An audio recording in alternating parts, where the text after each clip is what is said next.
Hello and welcome to another live stream 3D modeling thing for the Rapid Red. I'm doing this again.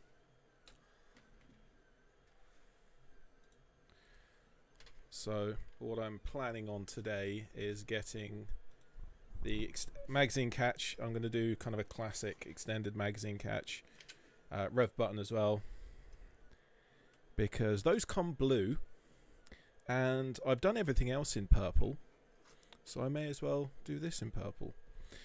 One thing I missed between the last live stream and this was the tactical Pringle here, and that's of course the jam door. Hi Sephram. So off stream I've done a jam door for the Rapid Red, and the reason why I did it off stream is because I was convinced it would fail horribly. However, it's nearly good enough, and if I pull down my other Rapid Red,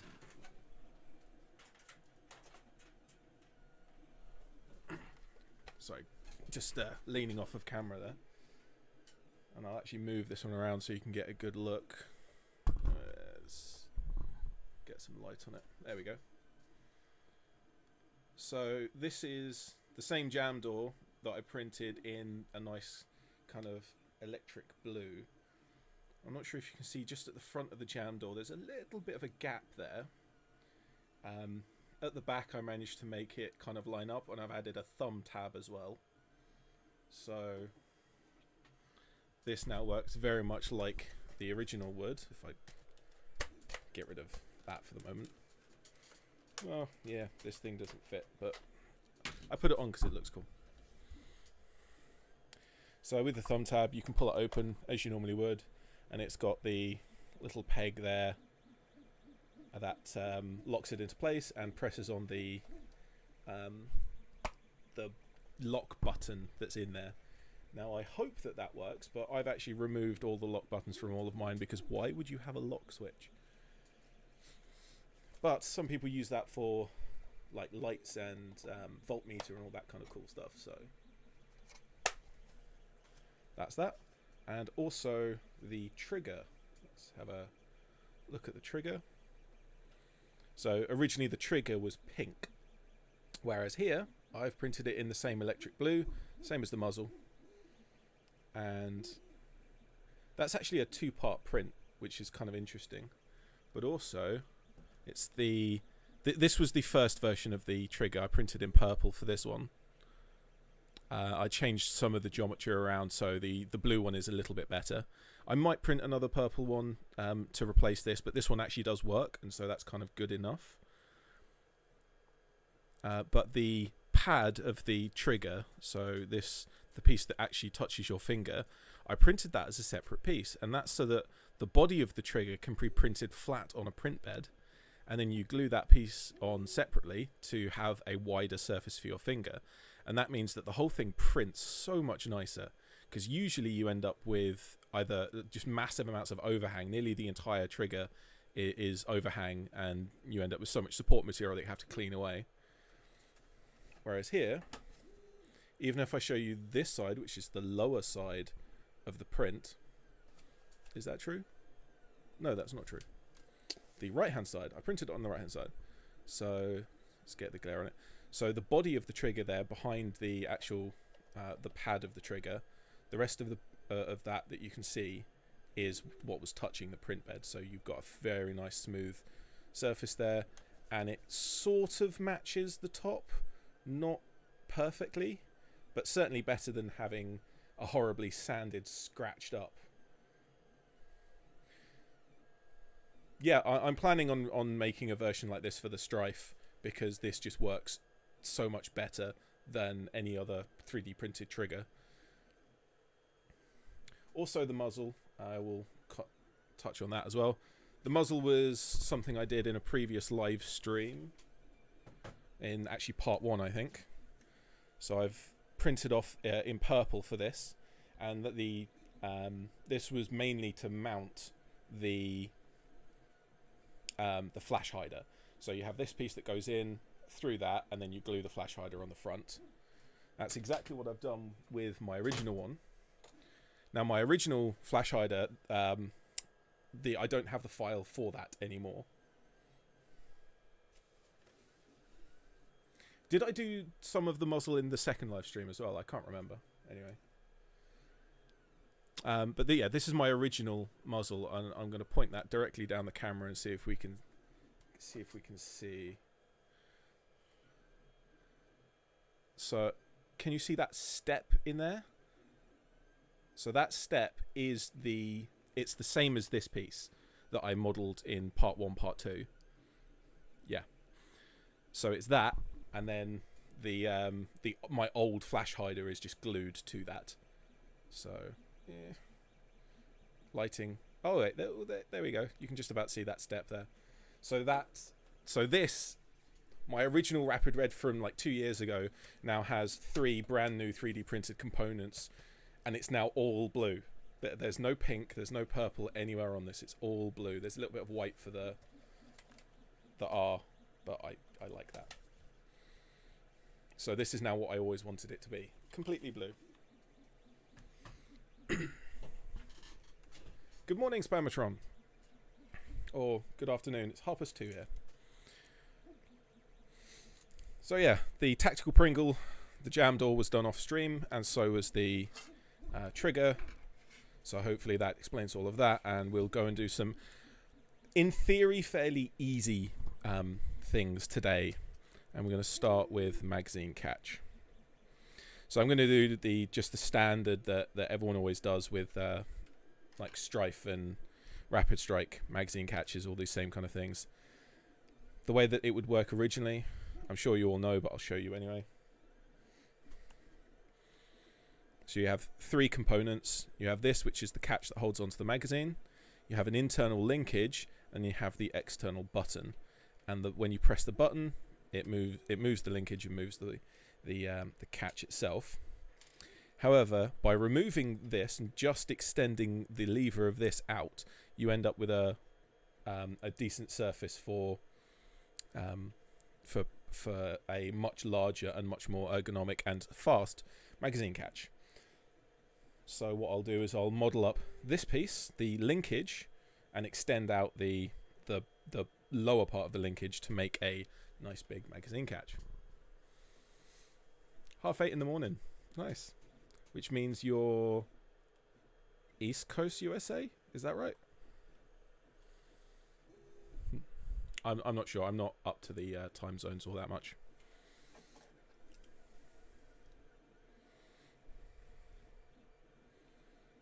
Let's make sure I'm zeroed. Midwest. Okay. 8, 9, 10, 11, 12, 1, 2. 7 hours ahead. Oh yeah, of course. Yeah. So that's odd.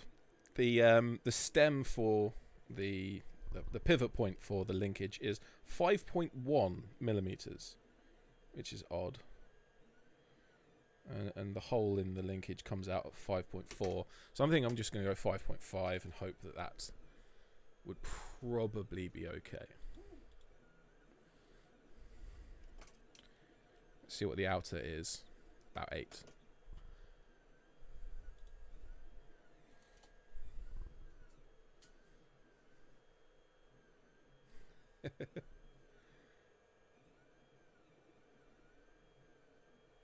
I am Greenwich Mean Time or British Summertime in summer. So which way around do I do this? Oh, that's interesting. That's very interesting. Let's have a close-up of this. I'm going to start using this camera as my close-up camera because it usually doesn't... Also, Derpy. Hi. So this linkage, if you see the angle at the top for that top piece and the angle for the bottom piece, almost in line. On the Strife, this is... I don't remember the exact angle, but it's like 20 or 30 degrees. Whereas this is almost entirely straight. If I lay it flat on the table there, you can see that that's kind of... That's interesting. I wonder if I can just make this whole thing completely straight and have done with it. I mean, I'm pretty sure I can. Yeah, I will. 15 degrees? Yeah, I was close. I wasn't close at all, was I? I said 20 and 30. I was too high.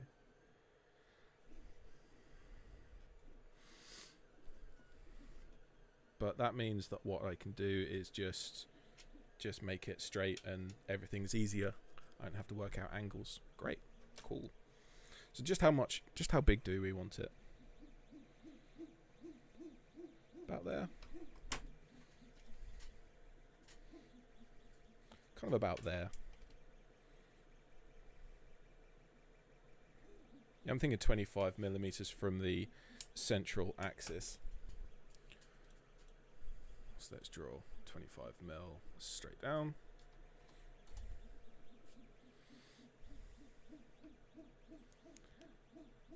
Now just to decide on the profile.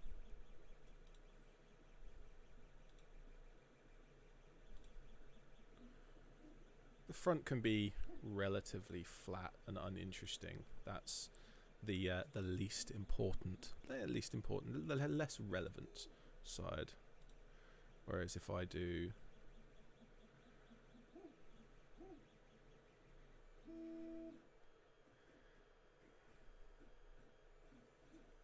no, let's not do that.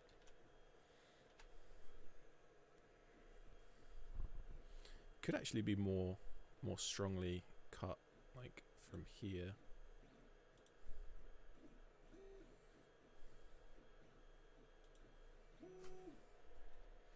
And we can round off that. Let's have a look at that. Let's see what that's like. Because then your finger will be kind of pushing on this, and if you're using your thumb, it will usually be a little bit higher, so you'll be in this recess. That seems good. What I will do first is smooth off that corner just a smidge. Just a smidge. That's a bit nicer. I don't like that lump.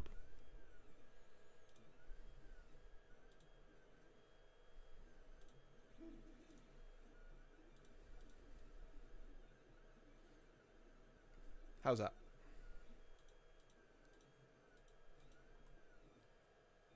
That's alright, it's a nice simple one. I'm not going for super high complex parts at the moment.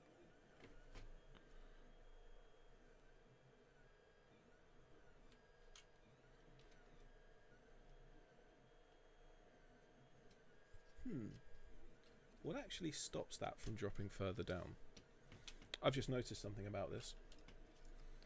I cannot see immediately what the surface that the magazine catch actually rests, sorry, the linkage actually rests on. Oh, okay. It's actually up at the top. I'll show you what I'm talking about. So the thing that stops the linkage from dropping down is actually this surface here. And so the extension at the top rests on that. So if I kind of put it in between, I can actually push it further down than it should ever go if it gets lost in there. That's kind of fine, so long as this top piece prints okay, then that won't be a problem at all.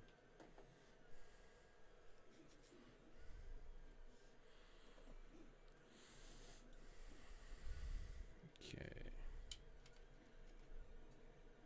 So I will bring that up by 6.5.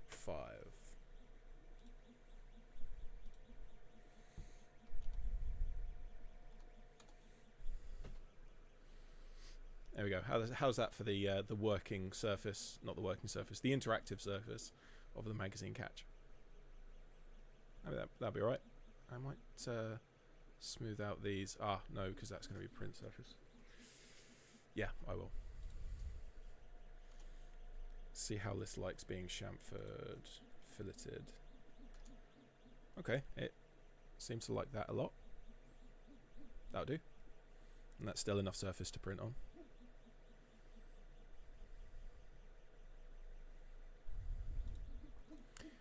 And let's build the top piece as well.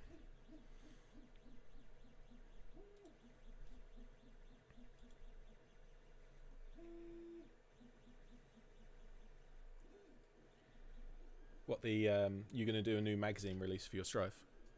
I think I did a magazine release at some point. In fact, yes, I did do a Strife magazine release. No idea where it is. It'll be in my collection of stuff somewhere. Hang on, what am I doing? I don't want to do that. I want to draw from the center of this to the center of the other. Ah, but that's a slot. Oh, of course it is. That makes sense.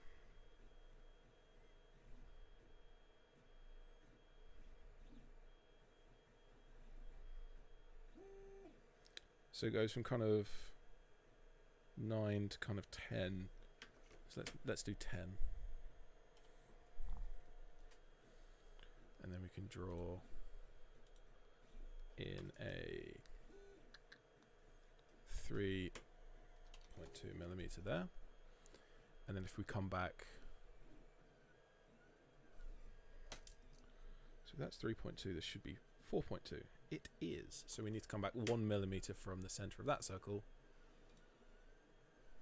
Where's 1? Just there. And then again, draw the same. Join these up.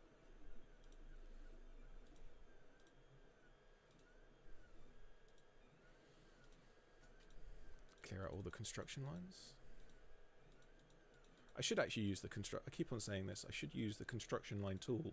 There is a tool in this to actually put in a construction line, but I never actually use it. Right, so around this needs to go a kind of 7 millimeter circle.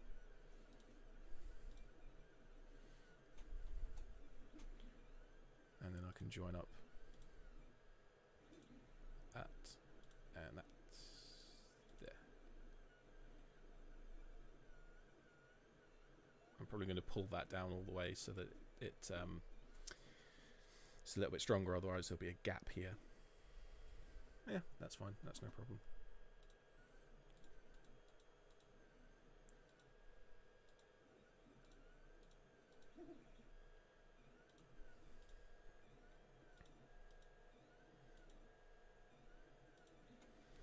Alright, so how big does this need to be? 4.5, 4.5, 2.5. Yes, 2.5. Make sure you read things correctly.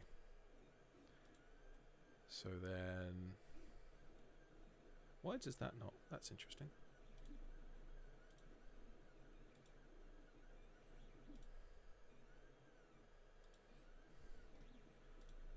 So I'm going to add, pull the surface all the way to the bottom, and that fills all that in. So that should be, what's that? Nope, that seems fine. Yeah, I'm not worried about that. That's too small for the printer to care about. Well, that was easy. It's almost like it's a trivially simple part.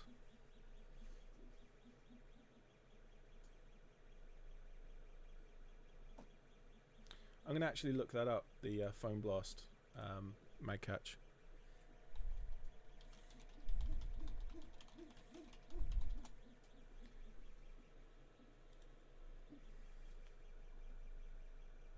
Oh, that's sort of similar to what I've done here. Flat front, curved back. I think that one's going to be a little bit longer than I've made mine. Ah, they've also put in an overtravel stop in theirs. That's a good idea. Oh, theirs is a lot wider, a lot beefier than mine is as well. No, that's cool. I like that. But that is this part done. So, save. I'm going to save as RSDoc, and we'll save as STL as well, so that I can throw that on the printer later.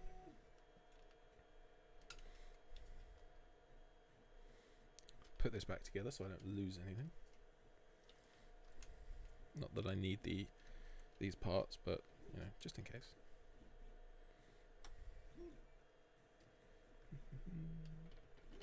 the tedious part of the live stream when I put back in a screw. If only you could edit the live streams like you can edit videos. Okay. So, next part, rev button. Bang. And again, you need to take out a screw for this.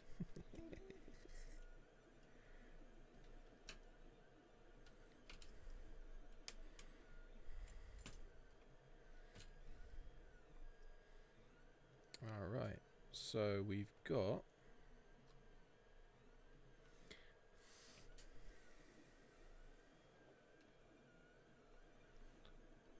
oh, I can't actually see my cameras. Right, so for the rev button, we have that angled surface there at the bottom, and that interacts with the switch itself, which, depending on how you're wiring, probably isn't all that important, because most of the time when we're doing modded builds, we're going to replace that with a much beefier switch, and that would usually go back here, but then you lose the sling loop as well. There's also, on this side, this surface, like the end of this bar here, goes into that angled surface there and pushes down the rev lock, like so. So I need to maintain that. All of this superstructure here needs to be smaller than the diameter of the spring, and then that's the trigger stop at the top and the profile of the actual button part of it itself. So let's get started.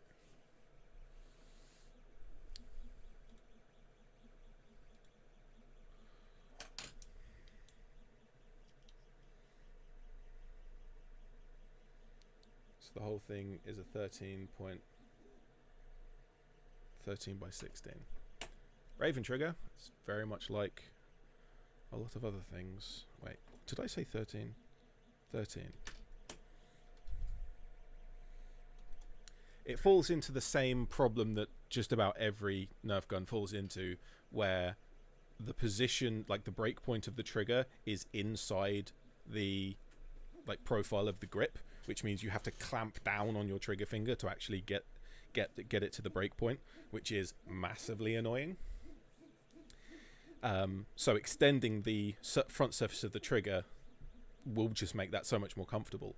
And with the Raven, that kind of lump in front of the trigger guard, there's nothing in there, so you can cut that away relatively easy without losing really very much, and have a lot more room for your trigger to come further forwards, and then have the start point further forwards and have the break point in the right place.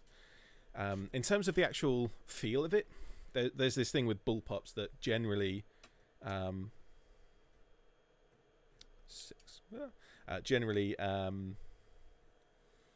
because of the trigger linkage has to go from the middle of the gun all the way to the back, you end up with a horrible system. But the lever system in it is actually rather good in comparison to other designs, and you end up not really having to suffer much of the difficulties of that.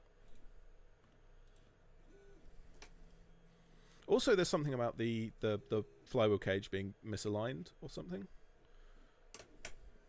but I'm not entirely convinced I understand that, because it's been a while since I've been in a Raven.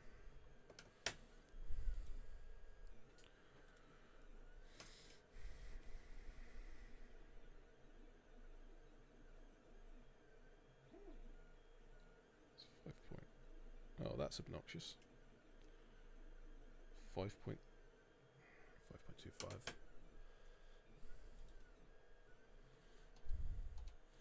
Why did you bring the entire thing down? I only wanted that little bit. Now I have to cut everything away. Like that. There we go. Done. Oh, yeah, if you just want to hear me rant, just there are various things you can... Don't mention superglue. Just don't even say that's cyrenoaculate, whatever it is that's the CA glue. Don't mention that around me.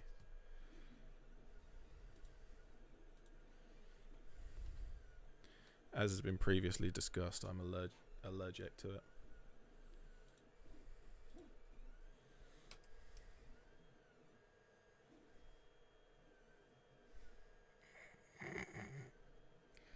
That is called poking the hornet's nest with a stick that is made of fire.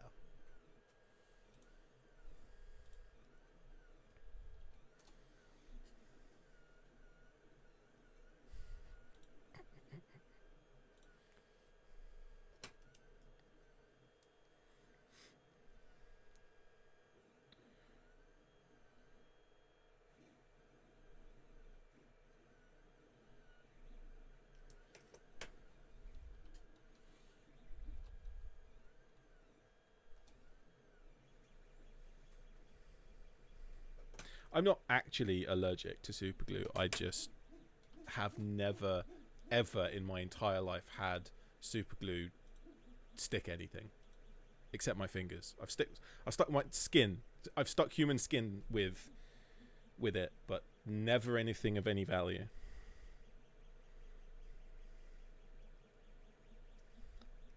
So it's going to come 2 mil out the other side as well. That was suspiciously convenient, and this is suspiciously not. Alright, we'll just do it this way. I love cheating.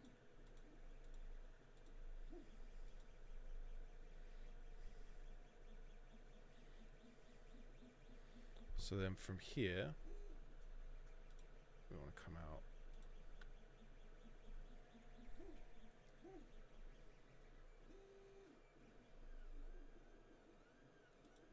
Well, almost everyone else seems to get on just fine with super glue, but I just don't. Anyway, so ending the conversation about super glue now, please.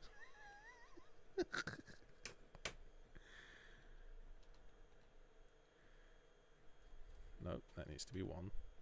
That needs to be 4.5. Conveniently exactly where it is. So we're suspicious when it helps you out. So that is the profile of the superstructure all sorted out. Not sure if you can can you compare that? Can you see it clearly enough? Probably not. Maybe if I'm slightly further away it might focus. No, never mind.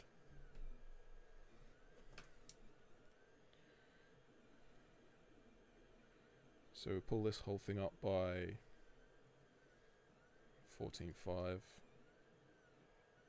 Yeah, 14.5. Defender T3. I don't think I've used one of those.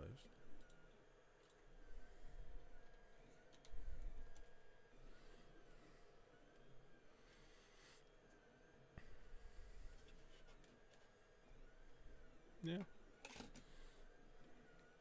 Well, like I said, a lot of people have a lot of luck with it. I do not. So that is conveniently 45-degree angle, so I can just use the chamfer tool and pull it to... I can just pull it to there. I don't even have to measure that. That's just sensibly convenient.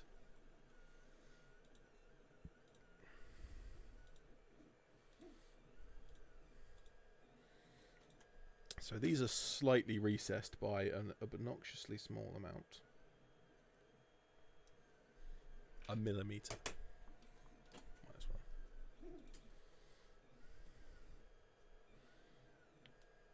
So in theory, that is correct. And there is a bit of a... And I don't think that's important, but you know, it adds strength. And keeping things strong, particularly when they're this small, it's probably a good thing. Let's have a half, kind of that much as well, just to add some material into the corners. I'm not sure if we can in the for the other side though.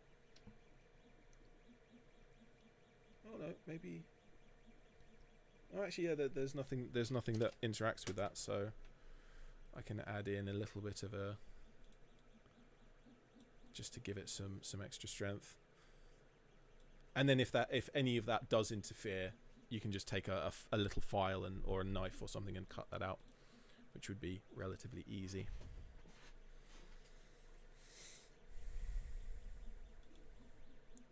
Right, did I measure? I'm in the wrong place. There we go. No, thank you. There we go. So what did I measure that to? 16. So that's to the short surface, isn't it? Yep. So I need an 8 by 3 box up here.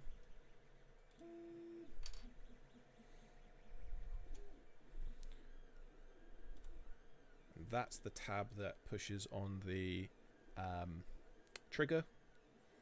So when you pull the trigger all of the way back, that surface pulls the rev button so that it always is revving in that condition.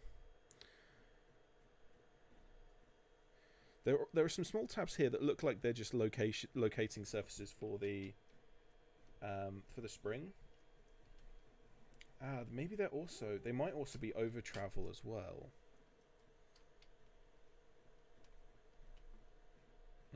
Yeah, they're over travel. Okay, I am going to have to add those in. But first, let me take a selfie. No, let's not. Oh, hello. These are all separated out. I have to select each one individually. Why? No, didn't want that.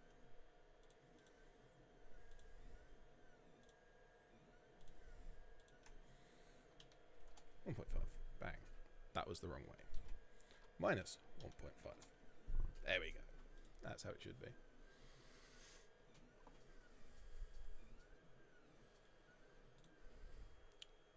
Right, so the tedious bit now,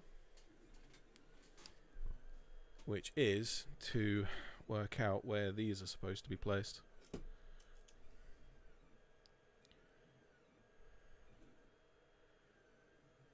So these two are going to be the easier ones because they're just on the bottom surface. So from there, how big are they? Oh, good grief, they're tiny. 1 by 1.5. And this other one, basically identical. Symmetrical, rather. 2 square from there. 1 by 1.5. Good. And how tall are they? Ridiculously short is how tall. They're so fiddly and tiny that I can barely get a measurement on them. There you go, so that's those two. Calm down. My print is just angry over in the corner there. Yeah, let's measure this from the bottom again.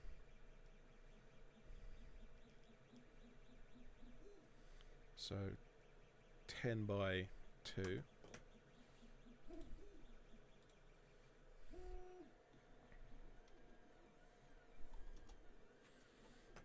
To locate it, and then 3 by 1, 3 by 1.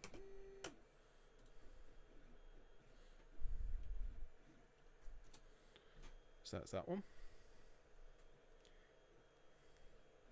Oh, are they actually?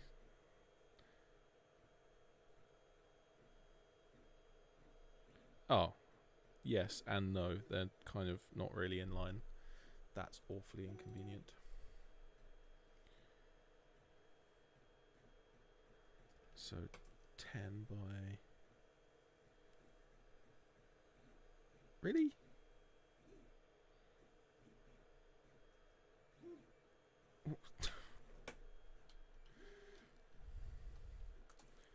Do you really have to make like a quarter of a millimeter difference just to for no reason at all. It's 1 by 3. 1 by 3. Yes. For those, they're all the same height, aren't they? Yep, 1.5. Alright, done at last, finally.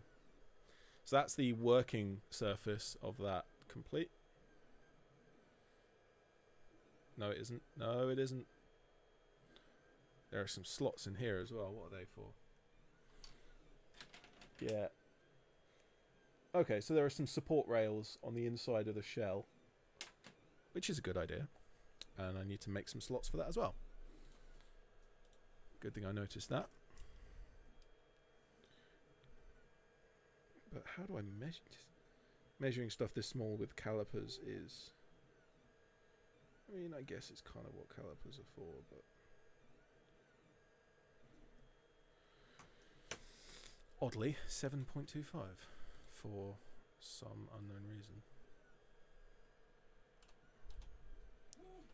2.5.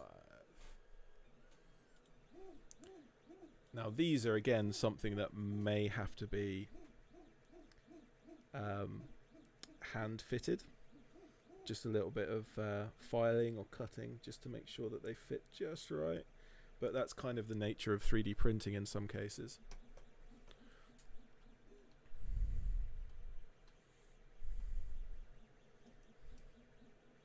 How wide is this hole? Is it 1 mil? No, it really isn't. I'm going to make it 1.5 because that makes the most sense.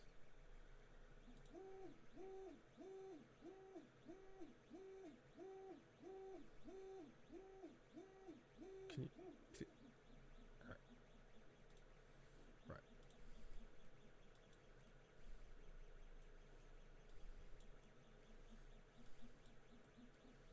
How far did that end up? Yeah, that is right. Right, so now that's the functional side of it done. Yeah. That is every feature. And it also looks correct. Alright, so let's get the front and the actual button part of things sorted.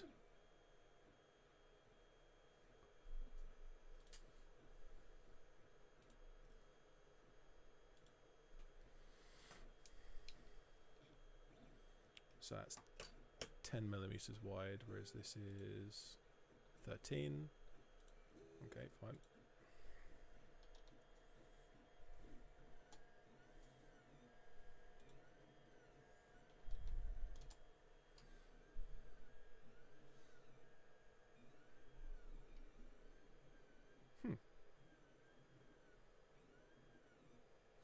Yeah, I'll just make it continuous with that.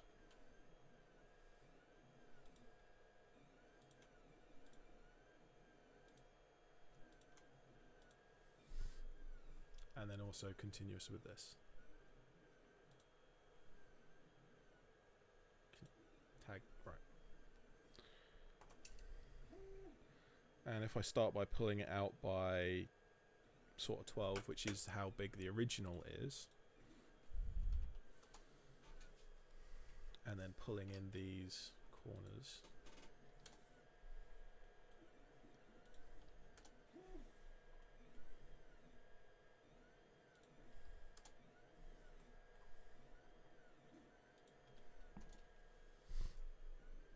so now we have to decide what shape we want it. Do we go for kind of a fairly flat one, rounded, kind of like the original, or a meme Bobo style one?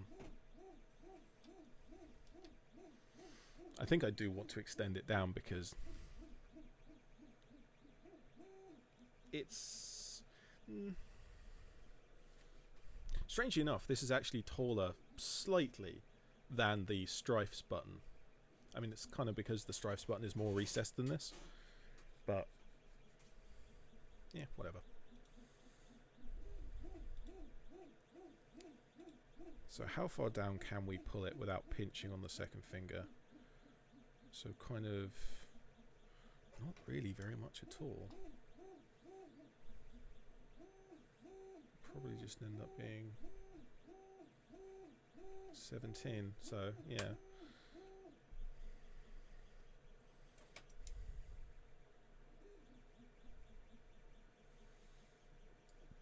Actually, I reckon we can pull it to 19 without causing a problem.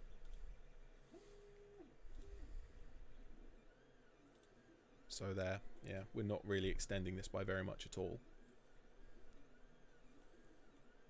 But that's fine. It doesn't need to be that much larger.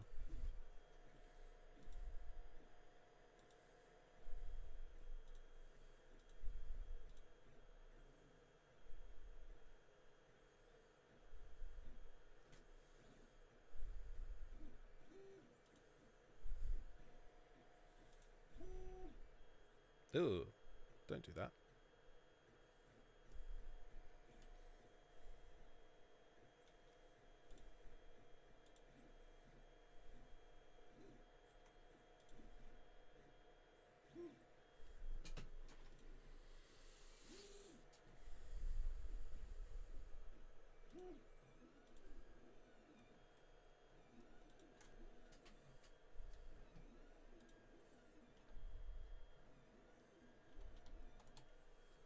Is that the right? It is the right. That kind of works.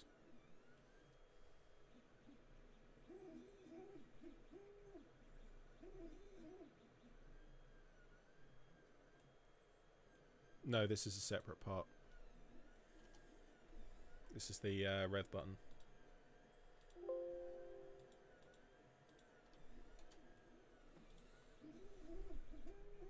Which is now finished, I think.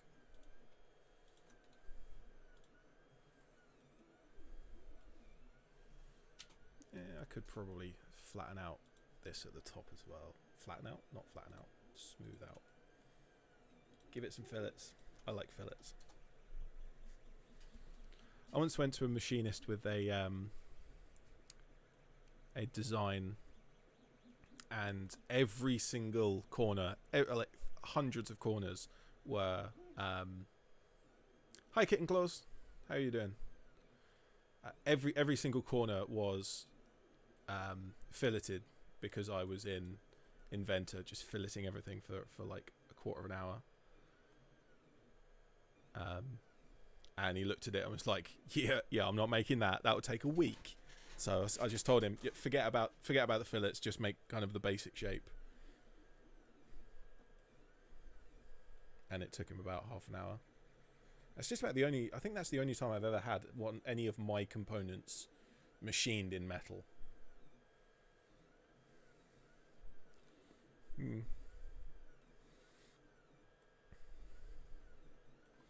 Alright, so I think we're done. Save as, rev button, save as, rev button, stock. So, yes. So just to keep Kitten Claus in the loop, this is the mag release for the Rapid Red that I just made.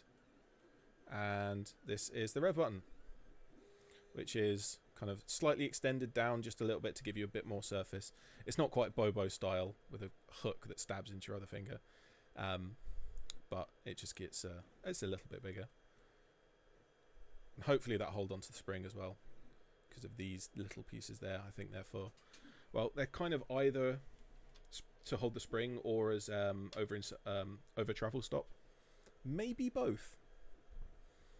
Yeah, me too. I like how that came out. Wonder if I can import this into my model for the Strife rev trigger and kind of copy that as well. Alright, so now that that's done, let's move on to another component. So let's move my secondary camera again. So one of the features on the inside is this blue bar here, and you'll see that there are horrible shreds of wires hanging out the front of it. Now these wires are pathetically thin, and so I will be replacing those with some 14 AUG wires, because of course I use 14 AUG wires, why wouldn't I? But 14 AUG wires aren't going to fit under this. All this part is just to hold wires in place. But they're not going to hold the wires I'm going to use. So I'm going to redesign. Rather than one long channel, I'm just going to have two separate clips. So there'll be a clip here that you screw in place, and there'll be a piece here that you'll screw in and will kind of meet up with that surface there, which I think will be relatively easy.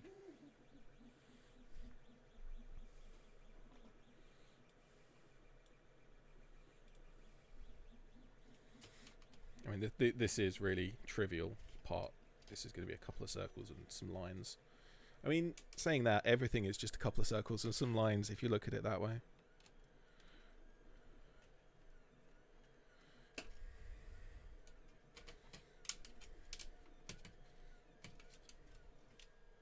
Of course, if I can get it out first. Why not modify the stock? Get out! Get out! Also you, get out with your modify the original piece. Well, what some people do is they try and put it in upside down, so that you have this panel across the top. But this is going to be like a 20-minute print. It's going to take me as long to make it as it takes to print it. You throw it in with the other parts. It's nearly insignificant extra amount of print time, and you then don't have to modify this. So, yeah, better.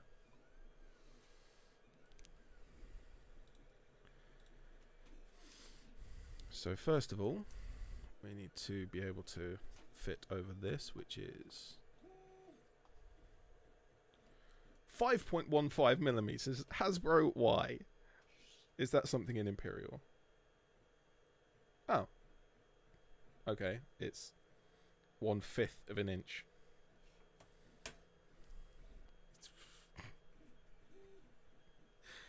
Hasbro, why? So what am I going to make it? I'm going to make it 525. Because that gives us just enough tolerance to...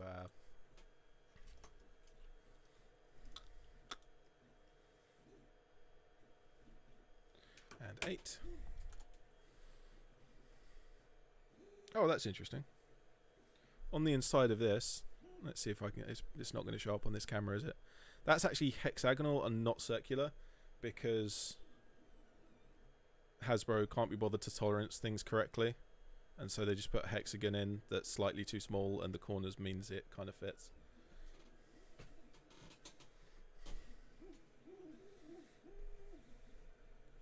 Well, it depends on what your skills are, what your tools are, and my skills and tools involve 3D modeling and 3D printing. And if I can make this part, or the two little clips, put them on Thingiverse and say, hey, this is what they're for, and a whole bunch of people download and print them, it means they don't have to do any hard work. This is the point of 3D modeling. It makes everything easier. One person does the hard work, which is what I'm doing today, and then everyone else gets an easy life. They can just chuck in parts that someone else made en masse.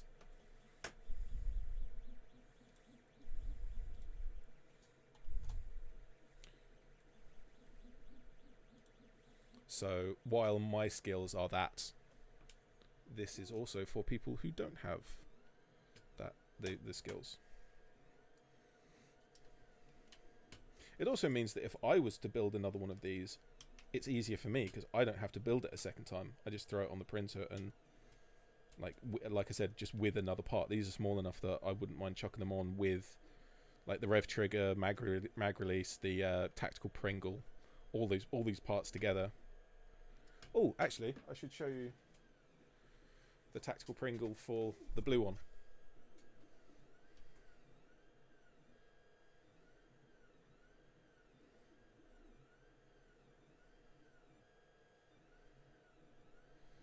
And it even has a thumb kind of pull to open up the jam door, and the peg for the button and all the rest of it. Yeah, tactical Pringle. I also have a purple one for this build, because this build is going to be almost completely purple when it's done. In fact, I think the only thing that's not going to be purple is because I'm not painting it, the blue of the wings on the sides and the front sling loop. And the only reason why I'm not doing the front sling loop is because, good grief, that's a complicated part. And there are some... That's going to take 2 or 3 prints and adjusting to get it right. Whereas everything else is... Some of these parts are simple enough that I can just go about there and it works. Whereas some of them are... Maybe I have to do a test print and adjust something. But that's a lot more work. And I can't be bothered with that. That's far too much effort. So it looks like words. How do they work? So it looks like these 2 pegs are actually the same, which would make sense. So I'm going to get to the point where I have one of them built, and then I will copy it mercilessly.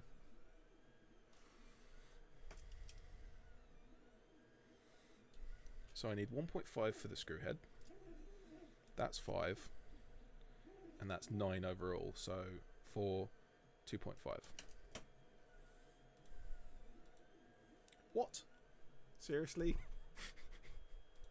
Seriously? Thank you. So if I go 2.5, bang. I shouldn't have had to do that, but okay. And then for the top, this is just for the screw head. Screw head is 4, so let's make it 4.5. And then pull by 1.5. My printer is not the printer I thought it was. Alice identified my printer by the sound of the button sound.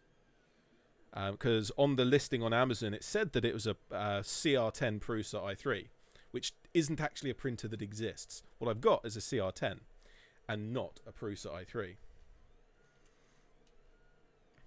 Which is fine because Prusa is really, really nice and I would like one. Like if I do get a 3rd or 4th printer, it'll be yeah. we were talking on Discord and it was a case of and I was doing something with the printer and she was like, Didn't you say you had a Prusa? It's like, yeah, that's what I thought it was because that was what was on the Amazon listing. It's like, that doesn't sound like a Prusa. It sounds like a CR10. How many printers does she have? Like 10 or something?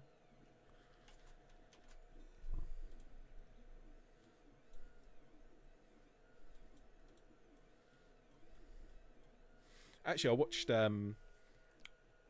Luke's live stream recently, Out of Darts, and his array of printers is a little bit extreme. He's got the Prusa i3s, real ones, and he's got 22 of them, and then he's also got 3 CR10s and like 2 or 3 other like different ones. Yeah, the CR10's good. It's kind of the bog standard, boring, everyday one that most people use. Yeah, 22 Prusas. Okay. I couldn't remember exactly what it was. But, yeah. If anyone ever bought my stuff, I would end up with 22 Prusas.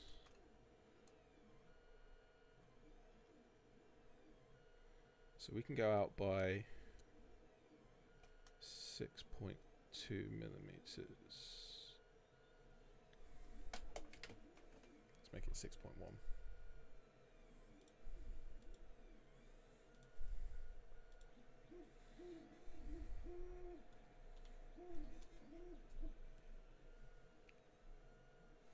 You have 0 time to run a 3D printer as well.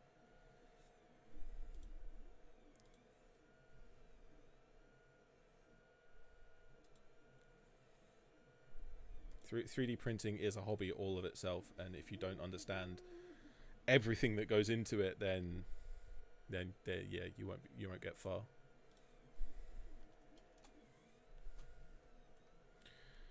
Right, so how far down do I come?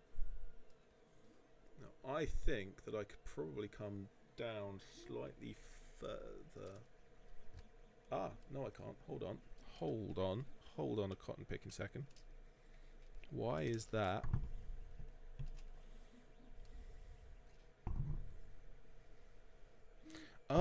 right, okay. Okay, that makes sense.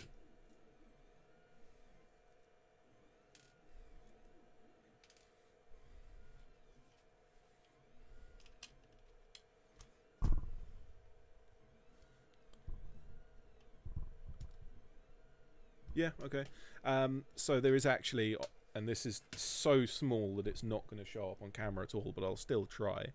On the underneath of this, there. If I reflect the light there, you can see that the light isn't reflecting on the very top and bottom. That's because there is a ridge on the top and bottom that changes the height of this part. That is probably to hold the wires in place, so that the edges press down on the bulkheads on the inside of the shell, and then the wires are held in between, preventing the wires from moving and getting caught underneath it when you're putting it in place.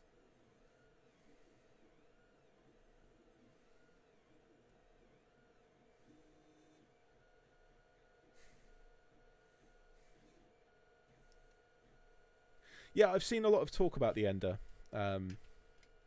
It seems like the Ender is cheaper and better than the CR10, but also Prusa is a million times better than either Ender or the i10 or the CR10. But yeah, I was thinking about getting an Ender actually, but at the time I didn't have enough space for a second printer. Whereas now we're getting a printer room in my house. I've convinced my sister that we need a printer room.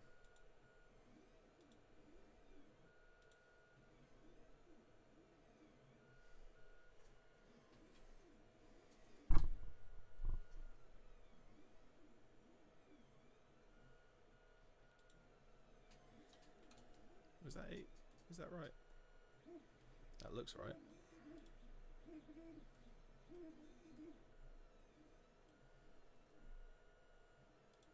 Yeah, that's about right.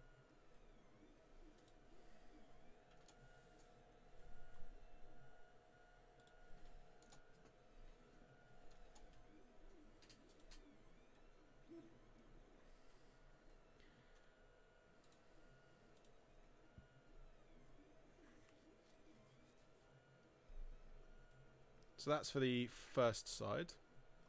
I should probably...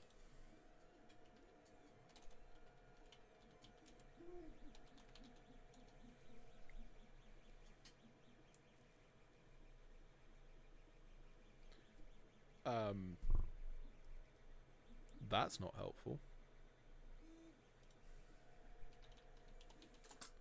So I looked up the size for 14 AUG wiring, and it told me the diameter of each individual strand, which I don't need.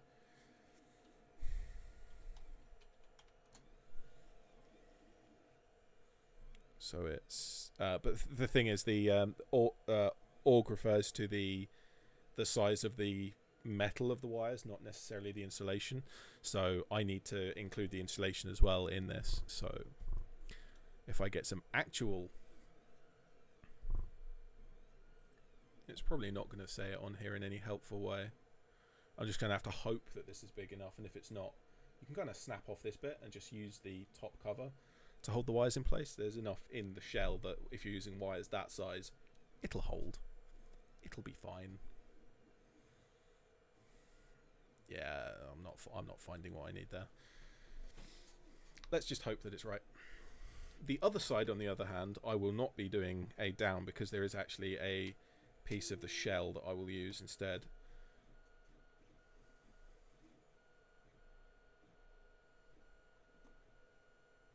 There's talk of hammers.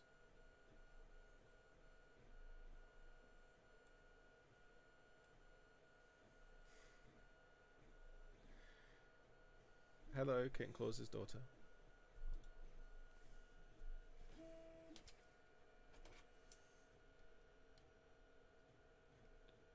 So this side needs to be... this is hard to measure, but about 3.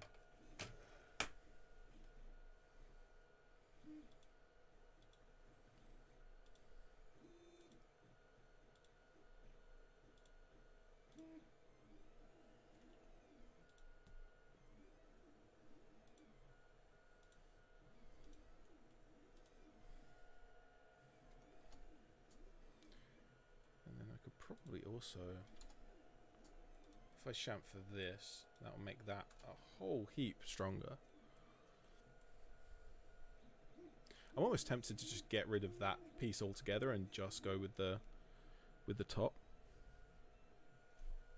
What else is in there? Okay. So the magazine goes just up to where that is. Where's the flywheel cage? Okay, the flywheel cage doesn't go anywhere near it. And even the like feed lip dart guide of the flywheel cage won't.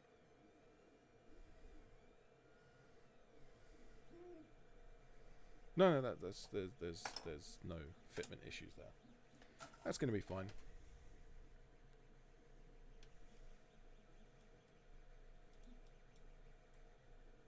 So yeah, if I just do that, now these parts are nearly identical.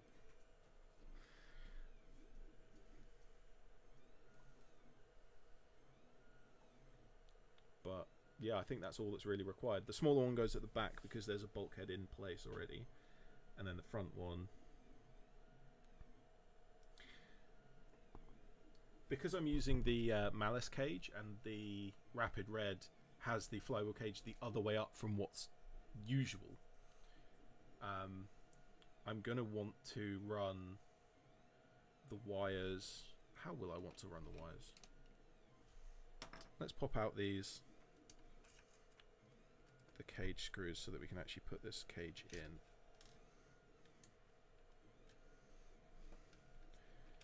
I think this actually might be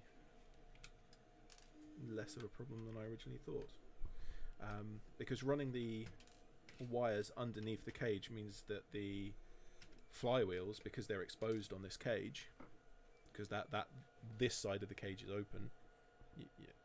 Lighting, how does it work?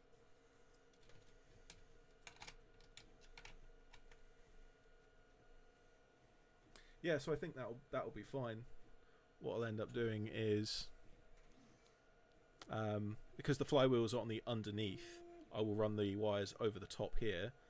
This is where the part I've just made will go, and it'll hold the wires down, and then the wires go over the top of where the dart guide will be. So the dart guide will come out to about there, and then the wires can come up here straight to the motors, and then down here to where the battery compartment is.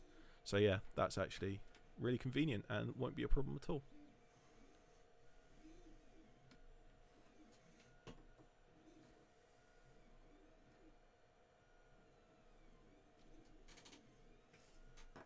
I need to get around to actually putting motors in this cage. It's been...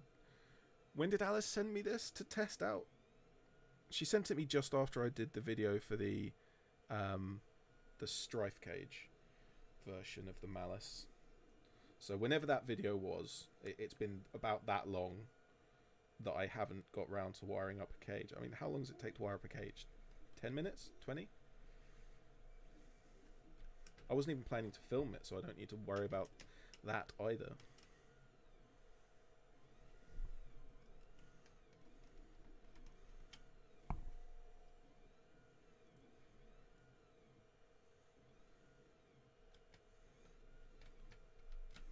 But I think that's kind of all I was planning to do today.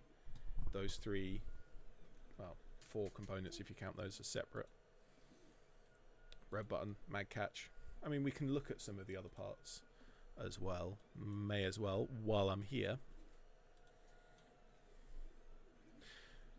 Can you see that on that screen?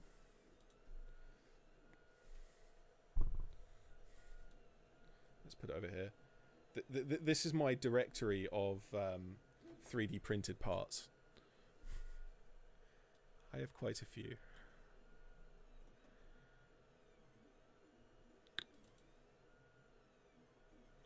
So let's have a look at, it will be that. Yes, it will be. I should save these before I move on.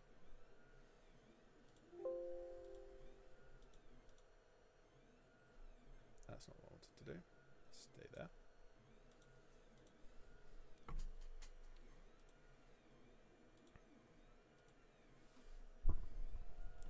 Right, so that should be everything. Yeah, everything except this now has an STL. Flared magwell.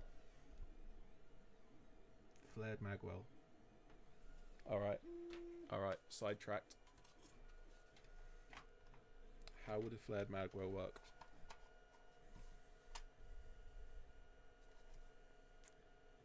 With great difficulty. The thing with flared magwells, the easiest way to make them is, for the most part, Hasbro uses an insert in the... Do I have anything that can show this off? Yes, I do.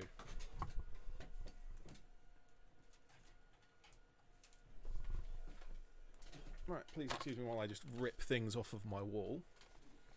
So, my last gun. Why not? Let's have a look at this. So this is a rapid strike. And on the inside of the magwell, you see that orange piece. That is a single component that bridges both sides of the shell. Because when you screw together the sides of the shell, it's inconsistent about the... like how tight you tighten the screws changes how tight the mag is in the magwell. So to make it more consistent, there's this ring, and that's always the same because that's a single piece and it isn't affected by how tight you put the screws in. The Rapid Red does not have that.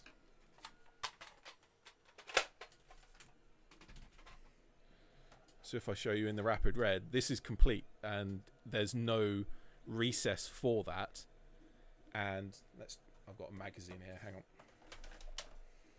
So if you see with a magazine in, there's no space there because the shell itself matches the outside dimensions of the magazine.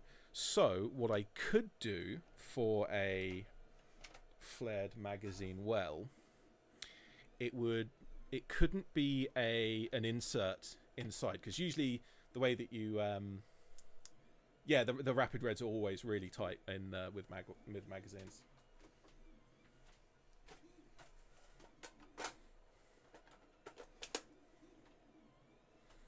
So there you see, pulling on that, it's really sticky, and granted this is a painted one, but even not painted, they're basically the same.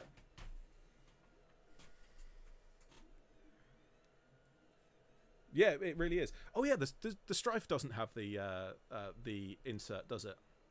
Strangely enough, the Raven, which came first, did have the insert. So they had it, and then they didn't have it, and then they had it again.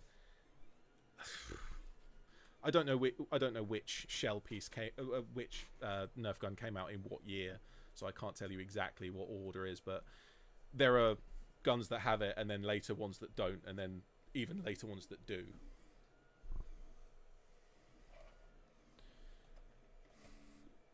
What was the first magazine flywheeler? Because I know the Barricade was predates any of the magazine flywheelers.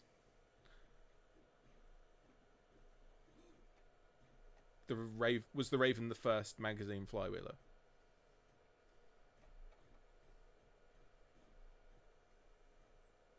Shut up, kitten claws. I refuse to use that word.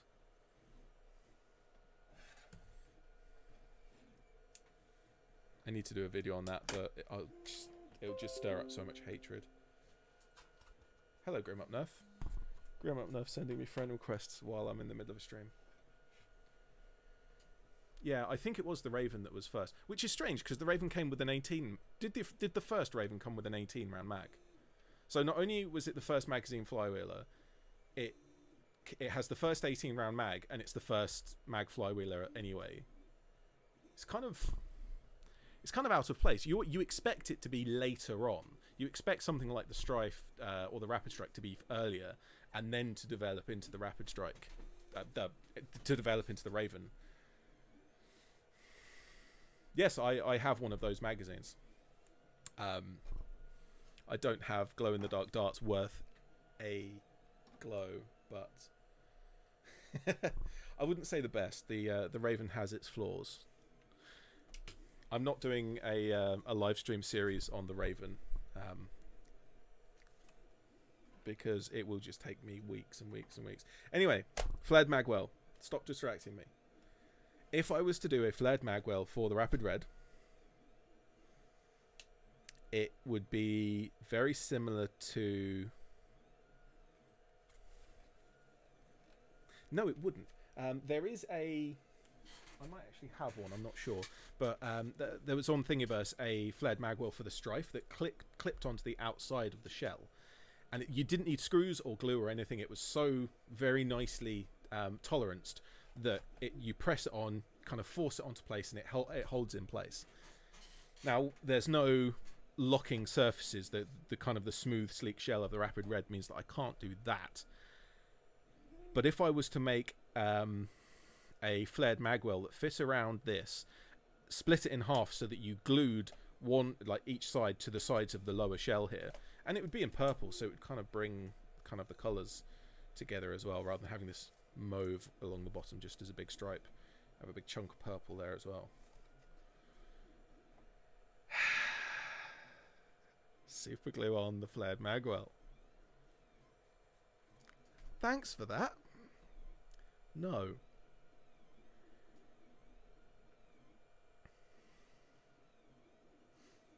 I mean, at that point, what I could do, it's going to be solvent welded on, because of course solvent weld.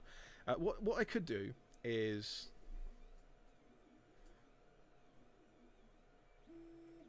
BSP.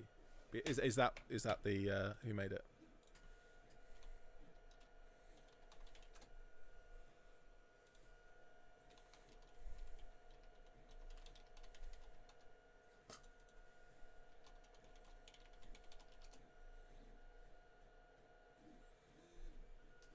Where is it? It'll be here somewhere. There's actually a few kind of similar designs up here. Oh, and a front end. That's cool. Is it this one? I don't think it is this one. Although this is exactly what I'm talking about. Can you please turn in the way I want you to turn? Nope. Okay, you're going to be upright. So this is what I'm talking about here. So the... Good grief, this view is a bit difficult. So this is Flynogul, Flygonial. I'm not sure how you pronounce that. But it's a single piece, and it just clicks onto the outside, and it friction fits essentially. Now you can't do that with the Rapid Red.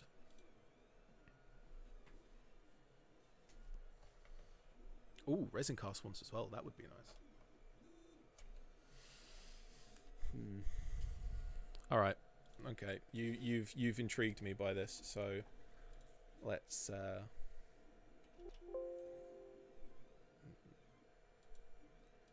as magwell. Let's see if I can do something along the lines of a flared magwell.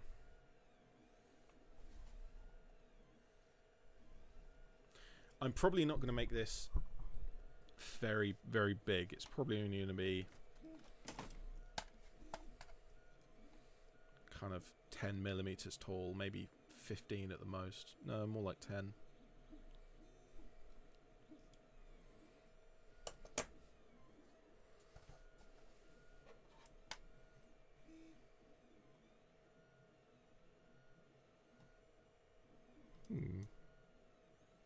Interesting.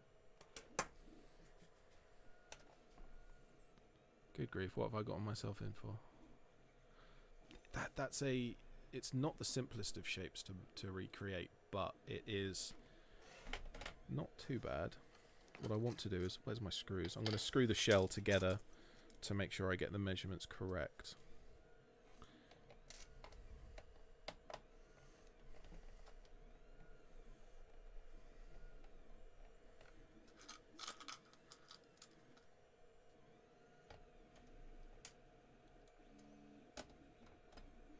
You know what it might actually be is not even a fully enclosed magwell, but just a kind of a piece that goes in at the front of the magwell. So kind of just here. So this is completely untouched. You have a piece here that kind of curls out, and I'll try and match some straight lines and curves like the rest of the shell is. But what that means is that as you put your new magazine in, I'm going to grab a magazine to kind of see if I can illustrate this while also holding a camera. So you'll throw in the new magazine like that, hook it on, roll it around, so it will actually help you guide it in, and then you just push it in that last little bit. I think that's kind of what I'm thinking of at the moment. So it will be 2 pieces about that size that you glue on, one on each side of the shell. And at that point, the tolerances become a little more forgiving.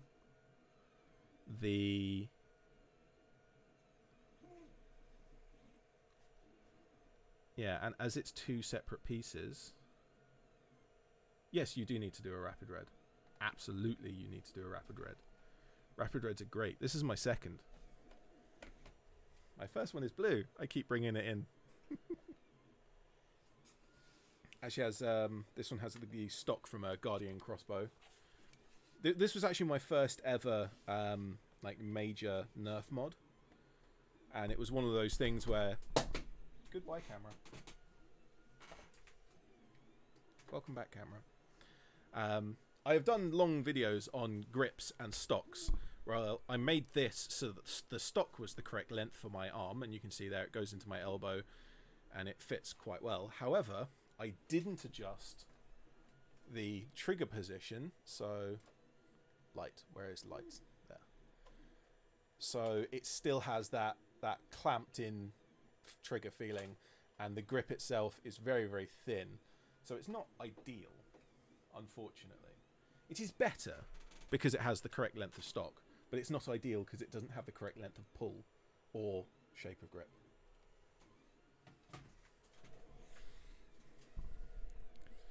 Right, flared magwell, stop distracting me. You asked me to do this. You're not allowed to let me get distracted. Oh, that's interesting. Okay. This is an extremely complex shape. So the sides here, they're not flat in a number of ways. Not only does it have a kind of profile here where it gets wider and then thinner again, but also coming up it gets wider as well. So I'm going to have to make this a V-shaped piece. Good grief.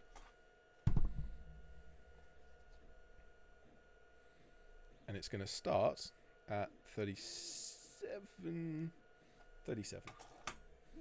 Yeah, it's all your fault. All your fault. I'm blaming you completely for this. And like I said, I'm not going to the full length of the magwell. I'm just going to go kind of halfway. Actually, slightly more than halfway. It's going to be 55.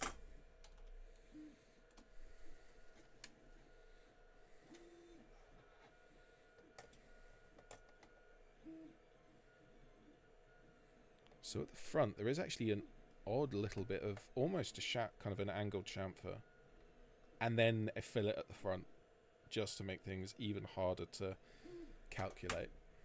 Calculate, measure. So I want a 3.5.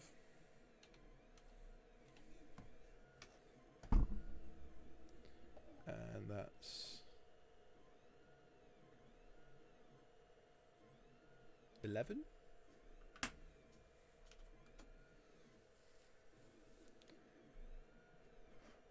Did I seriously not even... I wasn't even in the corner properly. So 11 by 3.5. Oh, what time is it? When do I have to go to work? Kind of getting on for soonish.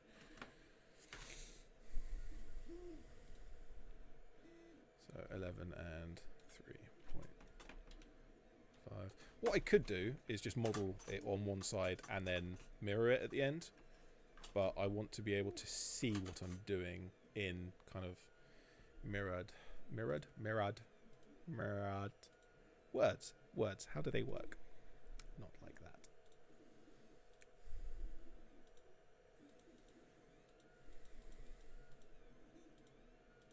Can you please go away when I click for you to go away? Thank you.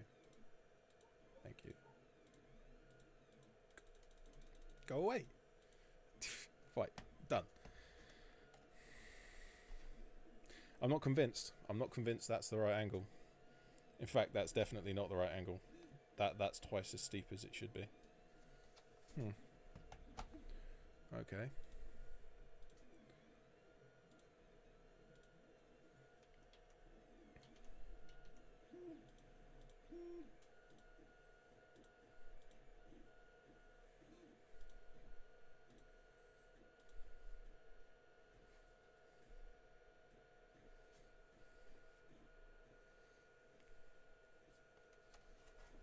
Kent Claus, stop giving away like the next stream spoilers. That is actually a really good idea. That's much closer to the right. What I kind of wanted to do for a stock is something like the.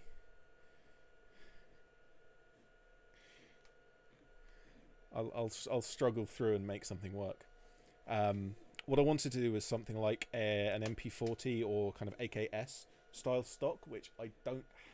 I've got a broken AKS stock in bits in a box somewhere, but essentially what it would be is in this area here on both sides you have some fixture that you drill through the shell, screw it in, glue it on, make sure it's nice and strong, and then it has a hinge, and both of those pieces form a hinge, and so you have an arm on each side that that kind of folds over the top and out to the back, depending on whether you want it folded or shut, folded or open. And then you have a button to lock it in place. The problem is the correct length of stock is sort of about that much, and when it's folded forwards it comes out to in front of the rapid red. And even with the flash hider that I made, this thing, and even with that, the end of the stock comes all the way out here. And if you want to have a folding butt pad as well, that would end up in front of it. So that's not going to happen. However, a fixed stock using the rail, most people are going to remove the sling loop, because that's where the switch has to go. So if you're using a high amp switch, what I actually did for my original one, I used a MOSFET and then I filled in the sling loop anyway. So, you know, because why not? But this one's going to be filled in because I'm going to use an old-fashioned switch. Stop distracting me! This magwell's never going to get done because I'm going to run out of time and I have to. Just getting distracted by everyone. So how much of a circle is that? Sort of 5. Let's try 5.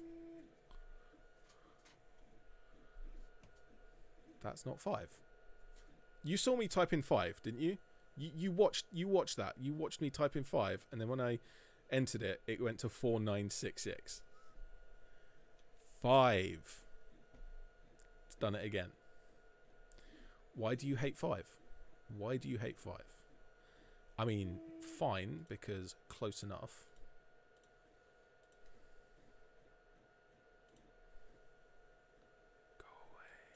Annoying little bits of. See, the problem is now this side, it's just going to be 5, isn't it?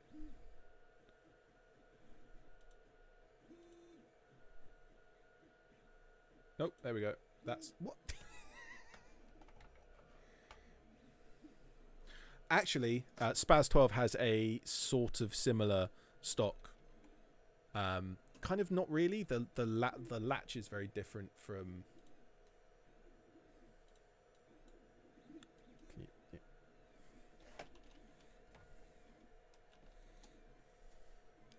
Yeah, the locking system is quite a bit different, because that has just a tiny little.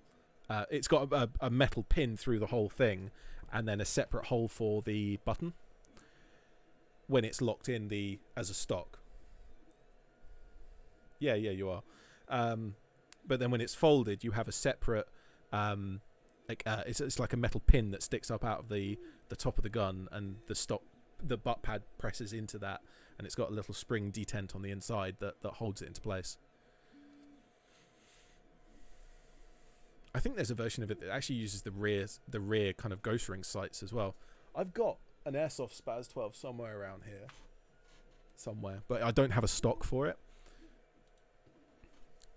There's a thing about airsoft Spaz 12 stocks. It's quite a long and involved story, but like as has been mentioned, you're distracting me from my work, so please don't.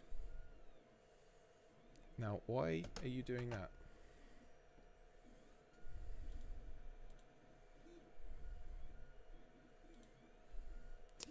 Oh, for some reason it has actually mirrored the same.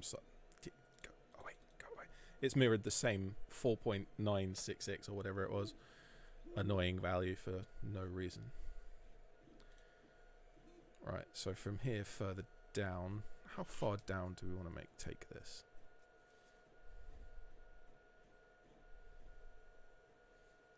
To there, 24.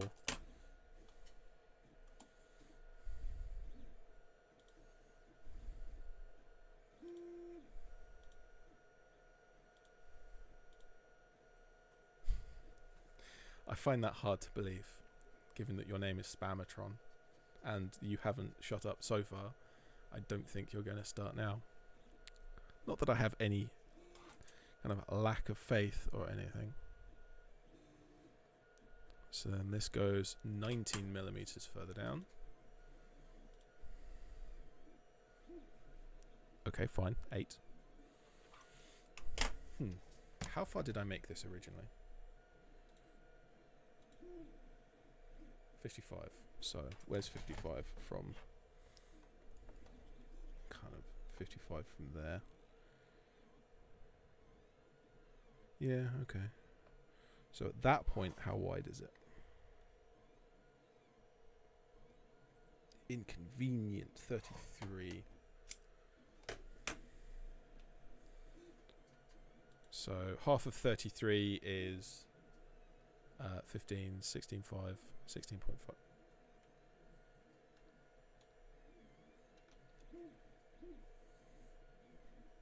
Yeah, that is right.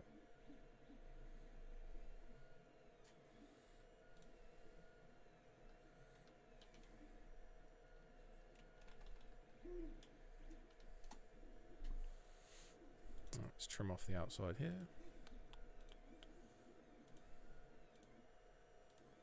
Join all these pieces up. Although the back piece is actually going to be, sorry, the back line is going to be removed because that's going to be open in the end.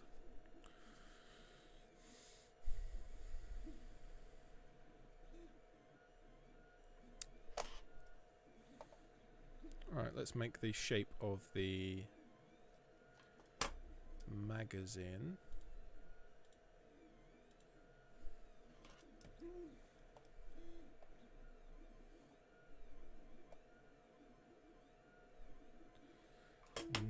Millimeters, yeah, 9.5 in each direction. It would have been helpful for me to have actually used the main grid line as the center line for what I'm building, but you know, that would be far too sensible. Far, far too sensible.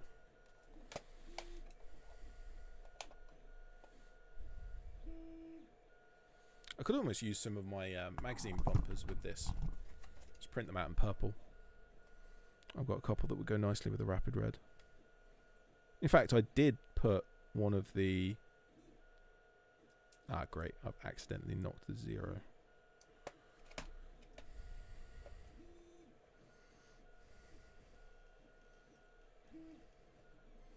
$14. What was I saying? Oh yeah, magazine bumpers. I don't know what I was saying about the magazine bumpers. But I made some magazine bumpers ages ago. It's one of the first things I ever the first things that I made that was my own design and idea, rather than, oh, it's a Strife expanded battery door, and oh, it's a Strife magazine catch. 23. 11.5. Saying that, the Strife bits are the only things that ever sell. So why don't I just make more Strife bits?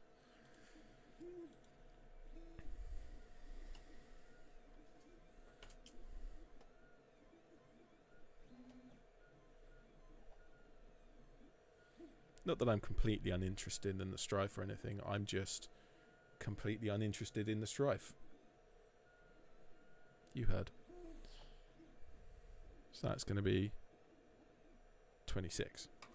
What is it with all these numbers that are woefully inconvenient? Actually, 26 isn't, because that's just 13.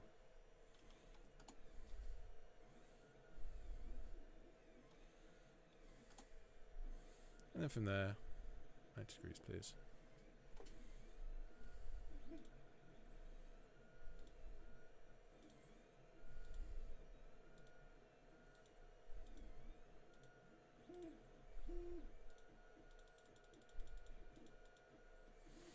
Okay, so that's the general profile of what I'm going to make. Sort of.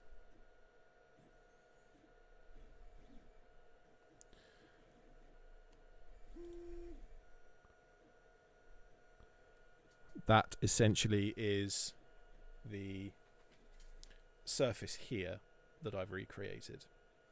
So to make something that goes on the outside of the Rapid Red, the original magwell, to come up here around the shell, I'm going to need to be bigger than this.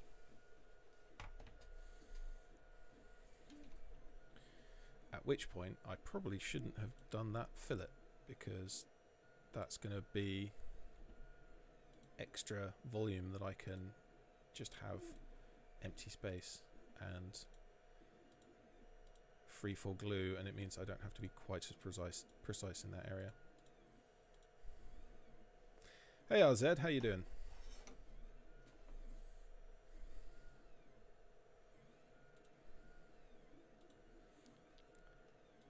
So I started this stream, just to catch Razor up on what we're doing. I started this stream with the intention of making a few parts for the Rapid Red, and that's kind of what I've done. And someone who shall not be named has demanded that I make a flared magwell as well, which I wasn't planning on, but it's actually sort of working, so sure. You can admit that yourself. But I've made extended magazine catch, expanded rev button as well with just a little bit of a lip. These are wire holders to replace the... Well, I've screwed it together so you can't really see, but there's the channel for the wire by the magwell.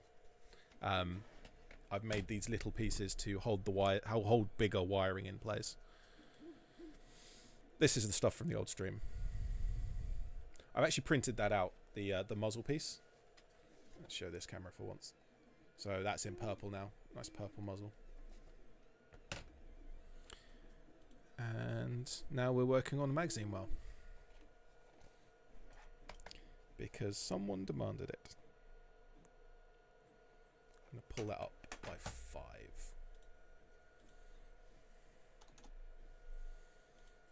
And then all of this down by 2. Yeah, that seems fine. So what I would do here, just what angle is that? And this is going to be really hard to measure with a protractor. I mean, it's sort of 5 or 10 degrees. It's not even that much.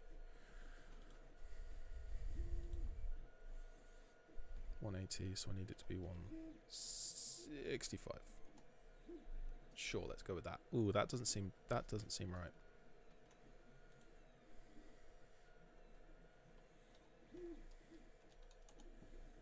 Yeah, that's more like it. Yeah, that's kind of not quite right either, but it's much closer. So let's use one of my favorite tools, the sweep tool, and pull this. That didn't work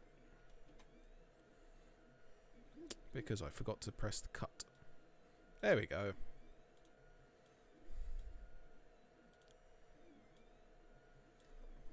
Why are you not staying cutting?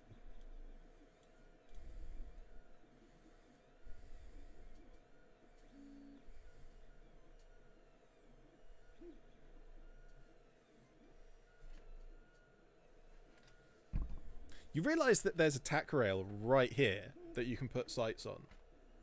Why do you have to use this to mount sights? It wouldn't be that hard. You would lights. Move the camera.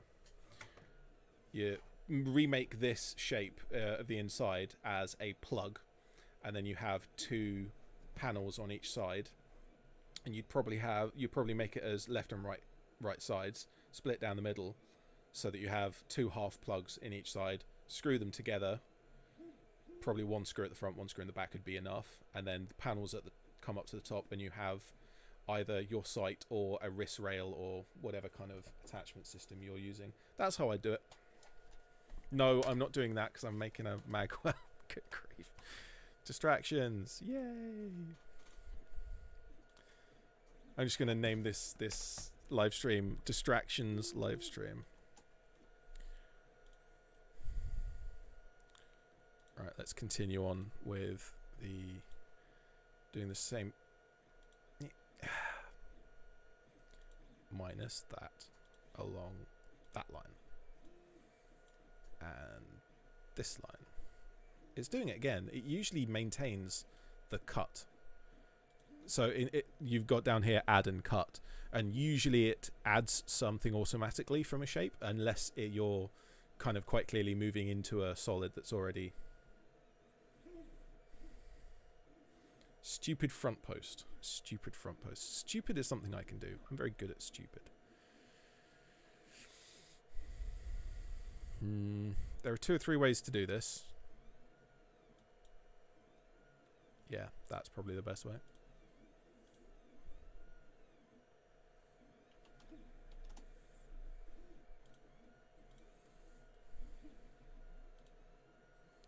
And then I can use this tool, which is just up to that surface. Haha, excellent. Oh, we've got this. Oh, it's going to be annoying, isn't it?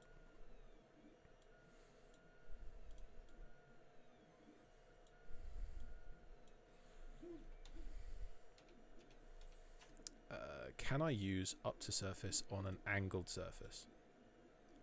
Yes. Yes, I can. That's awesome. Cool. Alright, so that's now angled. All of these surfaces on the inside here are angled to 10 degrees now, which means that it should just kind of fit on nice and smoothly over this. There is also the front of the magazine well here. That's a curve.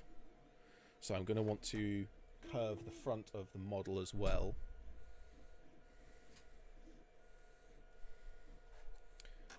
So here. Do you remember that thing that I just did that I'm going to have to now redo? Because I built the wrong profile into that surface. Or can I? Oop, no. Or I can maintain it like that. How big is this? Does it matter? I don't know that it does. But it's 1.6.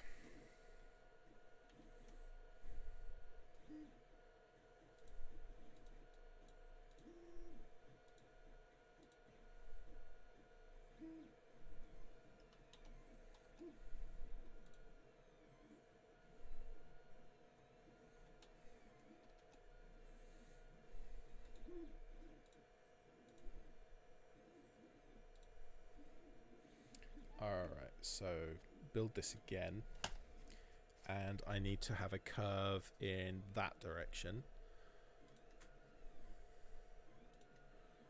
So if I just take these and... like, how far down does the curve actually kind of goes down all of the way to...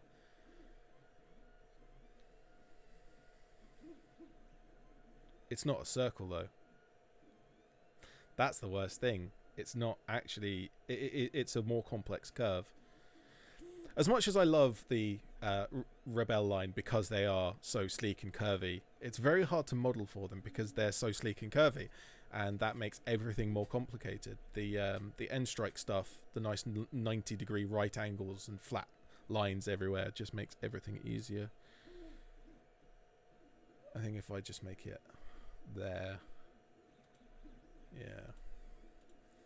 So if I pull, I'm going to now combine the sweep tool. So I'm going to pull along that line, and I'm going to combine it with the up to tool, and it hasn't worked.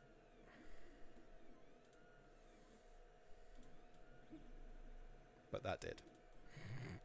Cheating. Cheating always helps.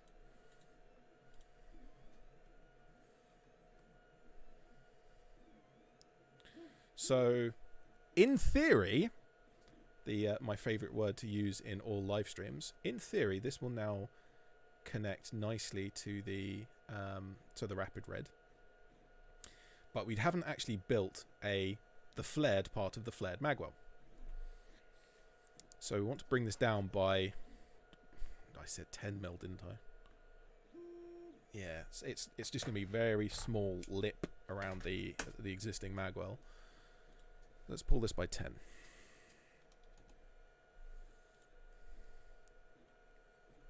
Sure, why not? And let's make a... Ooh, okay.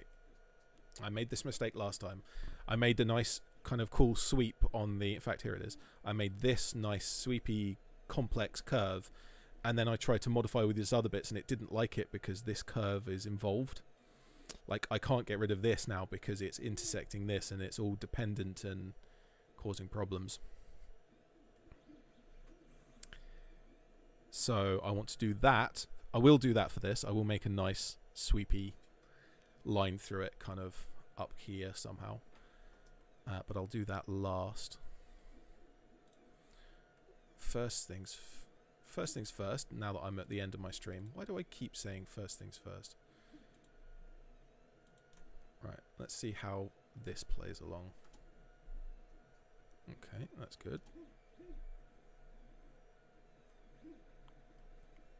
Okay, see how far I can go before it breaks horribly. I go all the way. I go all the way out. Last things last. First things first. Everything's just whenever it is. That looks good. Kind of, how's that for the flared side of the flared magwell? It's actually intersected with this, and it hasn't broken. I'm shocked and impressed that it's been so nice.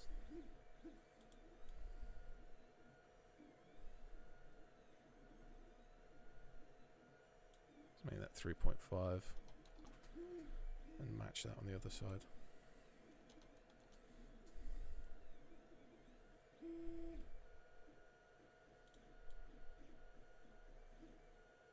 And we'll make that 2 and match it on the other side.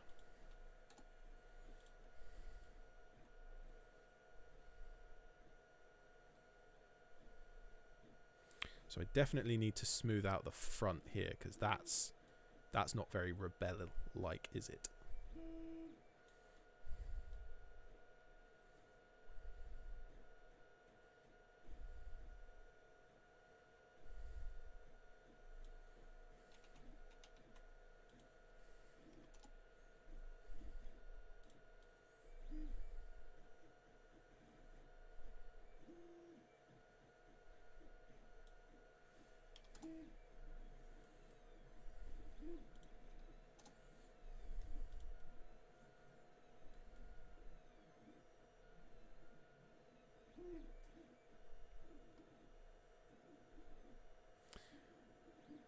I think that's good.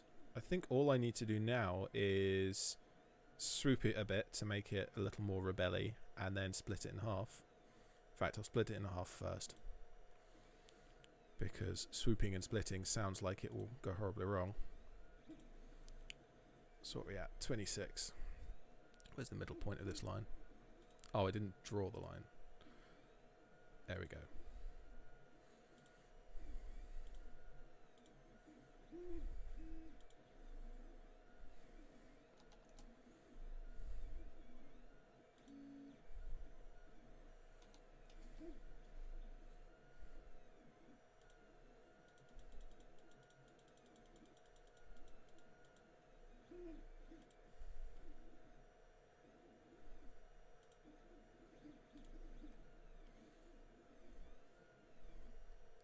And an axe, like an axe falling from a great height. Sling. And that's split.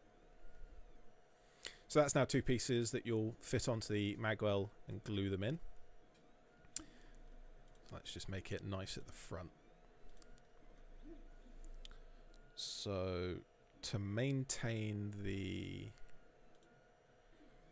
Actually, before I do anything like that, I'm going to pull this away because this is aesthetic, not structural. So I want a nice curve to start with. That seems like it might be right. And let's make a much more complex curve. Yeah.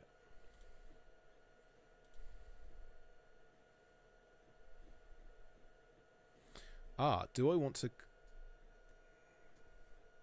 completely remove that? Likely no. So I want to come out kind of here. Let's try something more.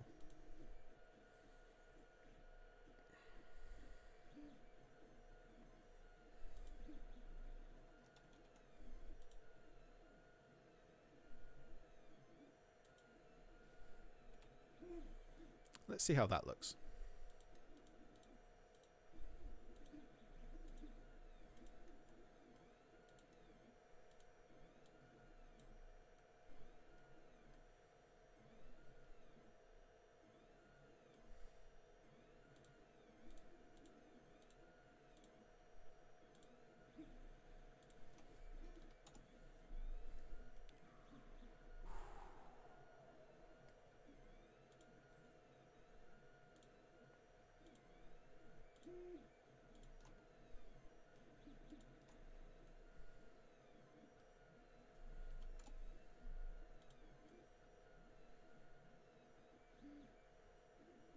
Has that done that differently? Yes, it has. Why have you done it differently? Sometimes this software just gets on my nerves. It's like you do the same thing and then it's just like, no, I'm doing something different now.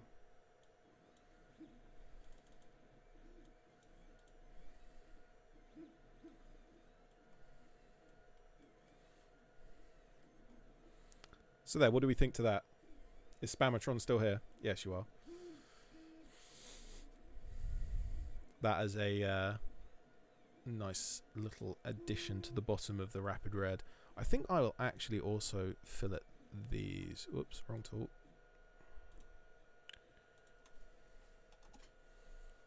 Because that will make it kind of grow out of the shell a little bit more. Was that 2? Did I? Seriously.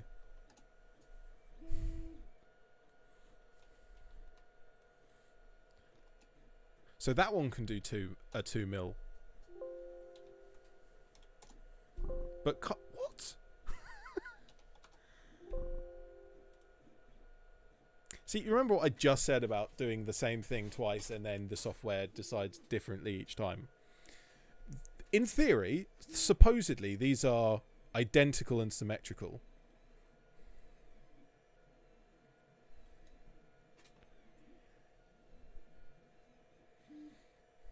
Oh yeah, I have massive problems making things look aesthetically nice.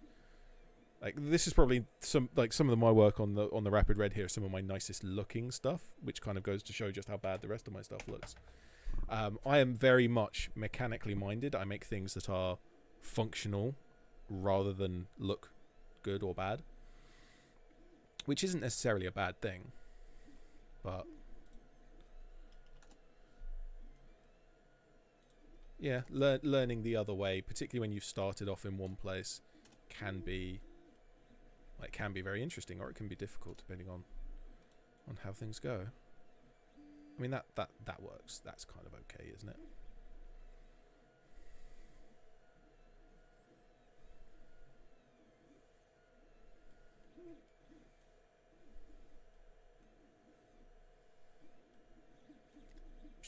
Yeah.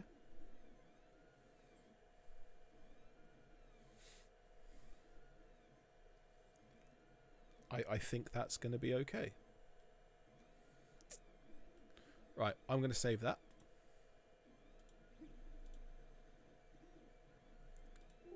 Save Magwell and save as STL. I'm going to spend the next week printing off all of these bits. Make sure they fit.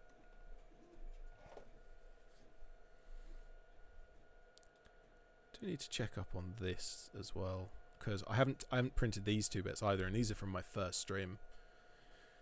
I actually still need to finish this because that there's no screw there's no hole for the nut to hold the battery door on. It's got the hooks at the top. I'll have to do that in my next stream because I'm probably going to have to disappear off myself. But this part works. Both of my Rapid Reds now have this piece fitted. And let's have a look. Where's the tactical Pringle? Jam door, jam door, jam door. Jam door. That what? And it opens in a different program for no reason whatsoever.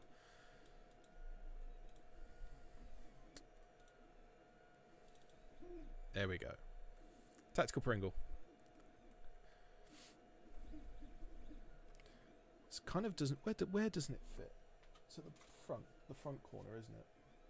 Yeah. It's kind of this part of the curve here doesn't quite work, but it's almost impossible to the way that I've built it. It's impossible to. Okay, I can change it, but it changes all the way down here as well, which, yeah, that line isn't it. Yeah, that won't help really, which is a shame. But yeah, just kind of the way that I built it and the way that my software works, and good grief. Okay, it's ruined the inside as well, so let's not do that. There we go. That's how it should be.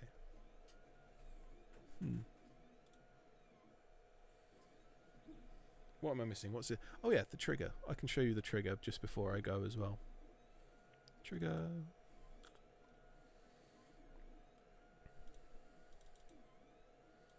So this is the functional part of the trigger. And because of the way I've separated out the actual pad of the trigger, this can go flat on the print bed. And so this prints really well, and it works, and it functions well. But then you have these two, and each of these, because they've just got this slot through the middle, they can be put either way up, and you put the slot over this and glue it into place. And so you can effectively, just by printing this out once, you can have 4 different options for how you like the trigger. And that piece is that big. Let's see if I can get that on camera. It is that big. So the fact that it's that small means that printing out 2 of them is like, what, that's going to add 10 minutes, 20 minutes to the print time. It's like not even 10 minutes actually. I think the whole part is a 40-minute print, so this is probably less than 5 minutes extra having 2. But then you have the options of printing or of attaching whichever kind of trigger feels nicest for you.